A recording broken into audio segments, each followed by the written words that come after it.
நடந்து முடிச்சதை மாத்த ரிவைன் பட்டன் நம்ம கிட்ட இல்ல. இந்த பிரிவை நான் ஏத்துக்கிட்டு தான் ஆகணும்.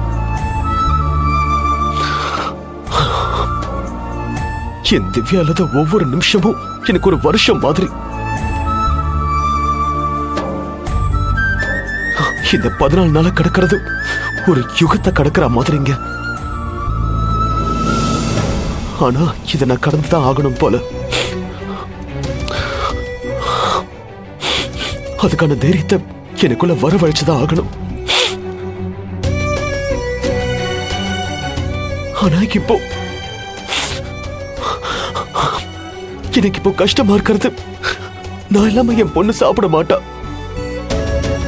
நான் பண்ண தப்புக்காக அவ இப்ப பசியோட இருக்கிறது தான் என்னால பொறுத்துக்க முடியலங்க.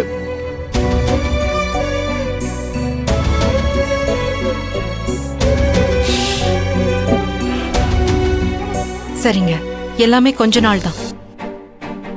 கண்டிப்பா எல்லாம் மாறுங்கிற நம்பிக்கையில இருங்க. இப்பவும் சொல்றேன், திவ்யாவை உங்ககிட்ட சேர்க்க வேண்டியது என்னோட பொறுப்பு. நம்பிக்கையா இருங்க.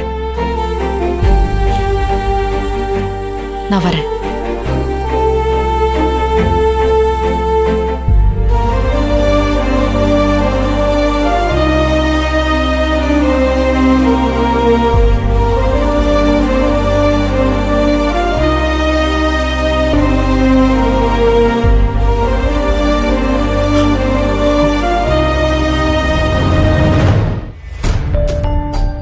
ஒரு நிமிஷம்.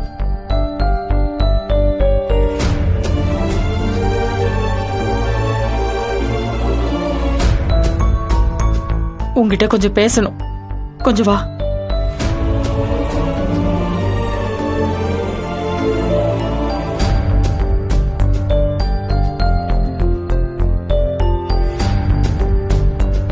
நீ பண்ண காரியத்துக்கு உன் முகத்தை பார்க்க கூடாது, உங்ககிட்ட பேசக்கூடாதுன்னு தான் நினைச்சேன். ஆனா என் மகன் திவ்யாவை பிரிஞ்சு அழுகிறத என்னால பார்க்க முடியல. எனக்கு என் பேத்தி வேணும். அதான் சாட்சிக்காரங்க காலில் விழுறத விட சண்டைக்காரங்க காலில் விழுகிறத மேல் நினைச்சு உங்ககிட்ட வந்து நிக்கிறேன். வார்த்தைக்கு வார்த்தை திவ்யாவை அவங்க அப்பா கூட சேர்த்து வைக்கன்னு சொல்றியே, அது எந்த நம்பிக்கையில சொல்றேன்னு எனக்கு தெரியல. ஆனா நான் இப்ப சொல்றேன், அவங்கள நீதான் சேர்த்து வைக்கணும். ஏற்கனவே ஒரு தடவை உங்ககிட்ட உதவியா மடிப்பிச்ச கேட்டேன். அதை செய்யறேன்னு சொல்லி ஏமாத்திட்டேன். இந்த தடவை நான் கேட்கிற உதவியை தயவு செஞ்சு பண்ணி கொடு. ஒவ்வொரு தடவையும் திவ்யாக்காக நான் இருக்கேன், திவ்யாக்காக நான் இருக்கேன்னு சொல்றது உண்மையா இருந்தா இந்த உதவியை நீ எப்படியாவது பண்ணி கொடு. அதுக்கப்புறம் நான் உங்ககிட்ட எந்த உதவியும் கேட்க மாட்டேன். இத நீ பண்ண தப்புக்கு பிராயத்திச்சமா பண்ணாலும் சரி, இல்ல நீ எங்களுக்கு பண்ற பெரிய உதவியா நினைச்சாலும் சரி. அம்மா, எதுக்குமா பெரிய பெரிய வார்த்தையெல்லாம் சொல்றீங்க? என்ன பண்ணணும்னு சொல்லுங்க. என் பேத்தி உன்னதான் அம்மாவா நினைக்கிறா. என் பையன் மனசுலயே நீதான் இருக்க. அதான் அவன் உன்னை தவிர வேற யாரையும் கல்யாணம் பண்ணிக்க மாட்டேன்னு சொல்றான். அவன் இப்படி இருக்கிறதுல எனக்கு கொஞ்சம் கூட விருப்பம் இல்ல. இப்படியே போச்சுன்னா அவன் வாழ்க்கைக்கு ஒரு அர்த்தமே இல்லாம போயிடும். என் பேத்தியும் கையை விட்டு போயிடுவா. இது எதுவுமே நடக்காம இருக்கணும்னா இது எல்லாமே உன் கையில தான் இருக்கு.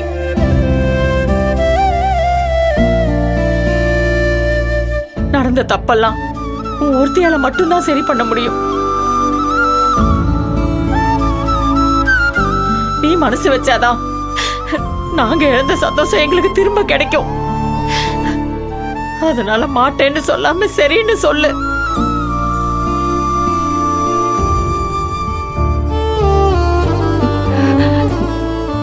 நான் என்ன பண்ணணும்மா? மேகலுக்கும் என் பையனுக்கும் கல்யாணம் நடக்கணும். அத நான் சொன்னா அவன் கேட்க மாட்டான். அதான் நீ அவங்கிட்ட எப்படியாவது சொல்லி புரிய வைக்கணும். நீ சொன்னா அவன் கண்டிப்பா கேட்பான். எப்படியாவது அவங்கிட்ட பேசி இந்த கல்யாணத்துக்கு சம்மதத்தை வாங்கி கொடு. இந்த ஒரே ஒரு உதவி மட்டும் தயவு செஞ்சு எனக்காக பண்ணி கொடு. உன்னை நான் கையெடுத்து கும்பிட்டு கேட்டுக்கிறேன்.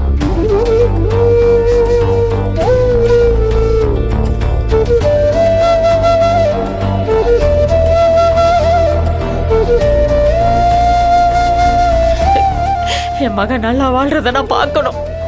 என் பேத்திக்கு ஒரு அம்மா வேணும். இந்த ஒரு உதவி மட்டும் பண்ணி கொடுத்துருமா. அதுக்கப்புறம் நீ என்ன தொந்தரவு பண்ண வேண்டாம். நாங்களும் உன்னை தொந்தரவு பண்ண மாட்டோம். அம்மா, இத நீங்க ஹாஸ்பிட்டல்ல சொன்ன அடுத்த நாளே இது விஷயமா உங்க பையன் கிட்ட நான் பேசினேன். ஆனா அவர் ஒரு பிடி கொடுக்காம இருக்காரு. அவர் இன்னொரு கல்யாணத்துல விருப்பம் இல்லாம இருக்காரு. அதுக்கு காரணம் நீதானே. அவன் மனசுல இன்னும் நீதான் இருக்க. அதுக்கு தான் நான் சொல்றேன், அவங்கிட்ட எப்படியாவது பேசி இந்த கல்யாணத்துக்கு சம்மதம் வாங்குன்னு. என் பேத்திக்கு அம்மா இல்லைன்னா அந்த சைலஜா அவனுக்கு ஏதாவது ஒரு தொந்தரவு பண்ணிட்டே தான் இருப்பா. உங்க 2 பேரையும் சேர்த்து வச்சு குத்தி காமிச்சிட்டே தான் இருப்பா. அந்த அவமான அசிங்கத்தை எல்லாம் என்னால தாங்கிட்டு இருக்க முடியாது. அவனை சம்மதிக்க வைக்க வேண்டிய பொறுப்பு உன்னோடது. உண்மையிலேயே நீ என் பையனை நட்பாதான் நினைக்கிறேன்னா அந்த நட்புக்கு மரியாதை கொடுக்கணும்னா அவன் நல்லா இருக்கணும்னு நினைச்சா எப்படியாவது அவன் மனசை மாத்தி இந்த கல்யாணத்துக்கு சம்மதிக்கவே. திவ்யா மேல உனக்கு உண்மையிலேயே பாசம் இருந்துச்சுன்னா அவளுக்கு ஒரு அம்மாவை நீ உருவாக்கி கொடுக்கணும். அதே மாதிரி இதெல்லாம் நடந்து முடிஞ்சதுக்கு அப்புறம் என் பையன் வாழ்க்கையில இனிமே நீ குறுக்கவே வரக்கூடாது.